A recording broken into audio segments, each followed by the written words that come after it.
Les protestations en Chine se répercutent à travers le monde. Des rassemblements s'organisent en solidarité avec les mouvements en Chine dirigés contre le régime communiste.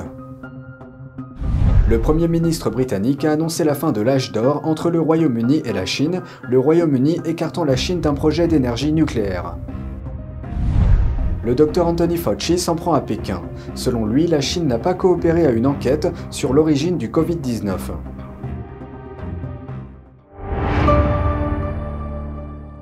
Bienvenue dans Regard sur la Chine. Avant de commencer, je vous informe que le programme Regard sur la Chine sera diffusé sur la nouvelle chaîne Regard sur la Chine NTD.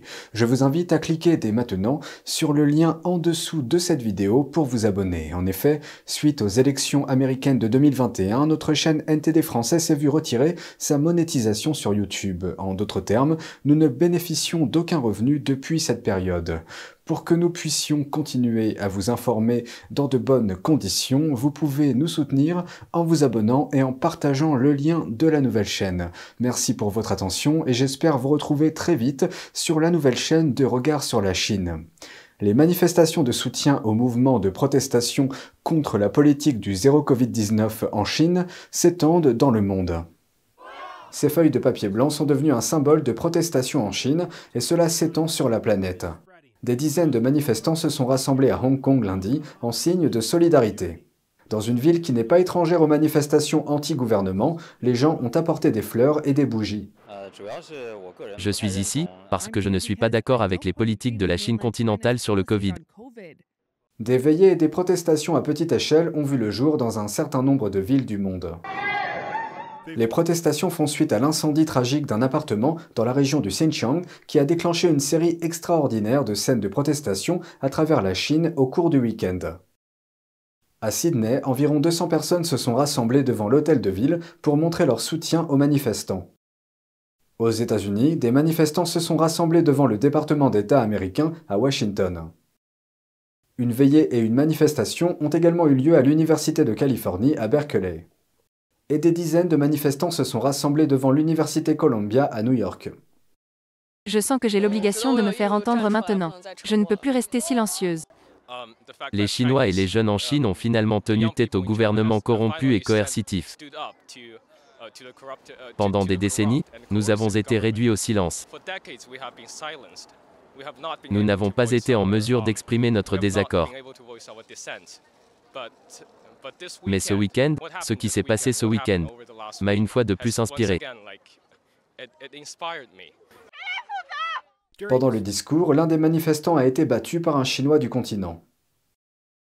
Des scènes de protestation similaires se sont déroulées à Londres, Tokyo, Paris, Toronto et au moins 5 autres villes du Canada.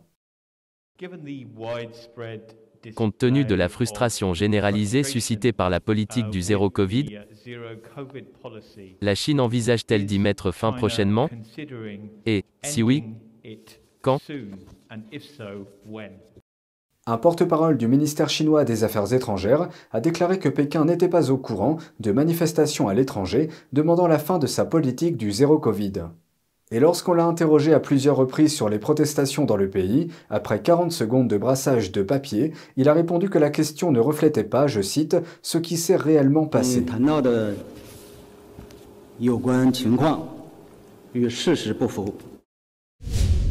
La semaine dernière, un incendie tragique dans le Xinjiang a empêché les camions de pompiers et les services d'urgence de se rendre sur les lieux.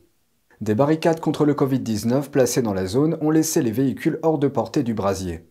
Lundi, il semble que cela se soit reproduit, cette fois dans la province du Sichuan, dans le sud-ouest de la Chine. Une vidéo montre un incendie qui s'est déclaré dans un quartier de la ville. Au moins 2 camions de pompiers ont été bloqués par une clôture voisine et n'ont pas pu atteindre le site. On ignore s'il y a eu des victimes, aucun média chinois n'a couvert l'incident. Tous les messages publiés sur les réseaux sociaux chinois à ce sujet ont également été censurés. La France et l'Inde renforcent leurs liens militaires. Le ministre français de la Défense, Sébastien Lecornu, et son homologue indien se sont rencontrés lundi à New Delhi. Les deux hommes se sont serrés la main pendant 11 secondes.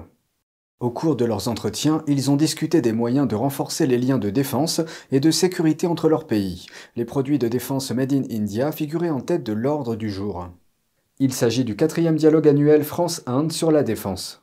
Les deux pays sont de plus en plus engagés dans la sécurité maritime de la région Indo-Pacifique dans un contexte d'inquiétude face à l'agressivité croissante de Pékin. Dans le contexte actuel, des dirigeants du monde occidental expriment leur soutien au peuple chinois.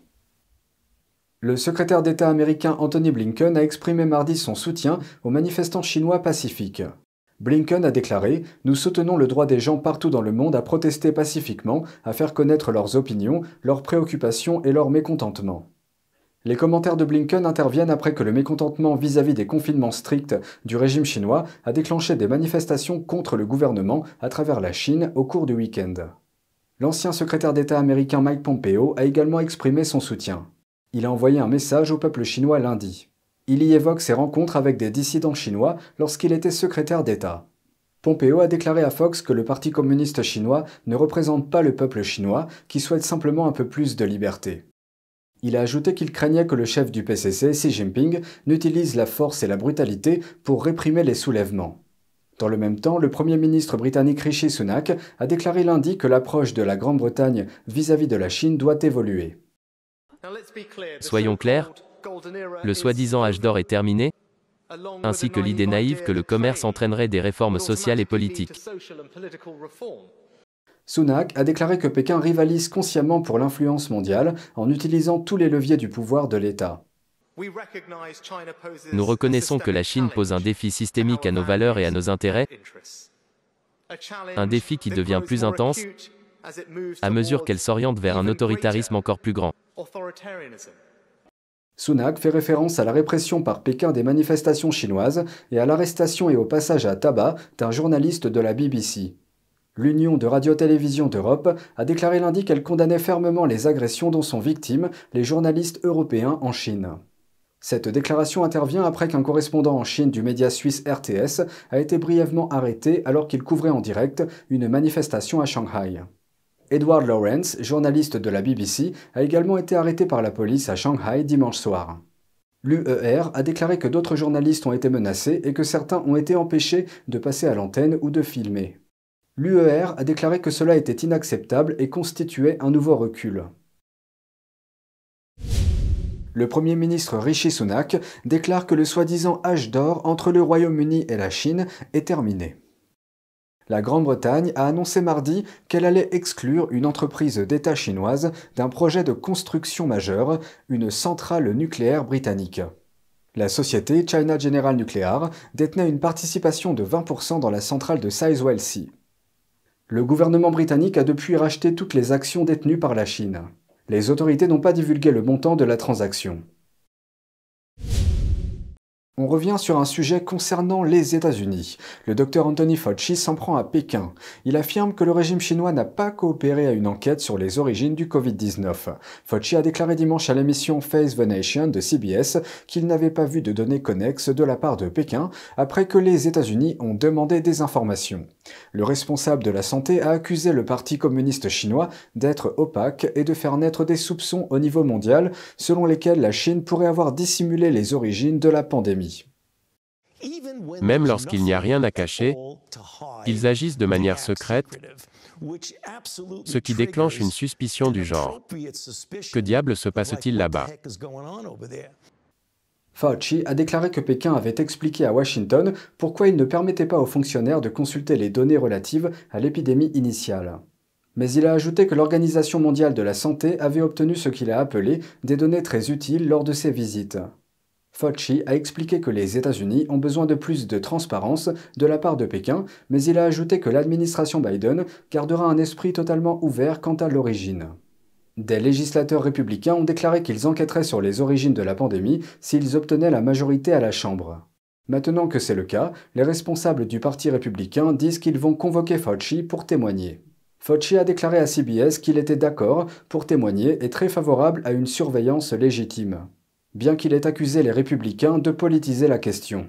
Le membre du Congrès James Comer a parlé de la situation à The Epoch Times en octobre.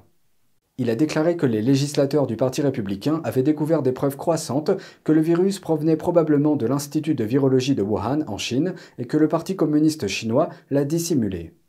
Fauci démissionne de son poste de directeur de l'Institut national des allergies et des maladies infectieuses en décembre.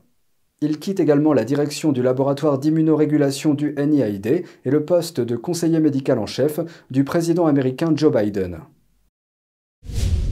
C'est tout pour aujourd'hui, merci d'avoir suivi Regard sur la Chine. On se retrouve demain pour une nouvelle émission. Prenez soin de vous et à bientôt.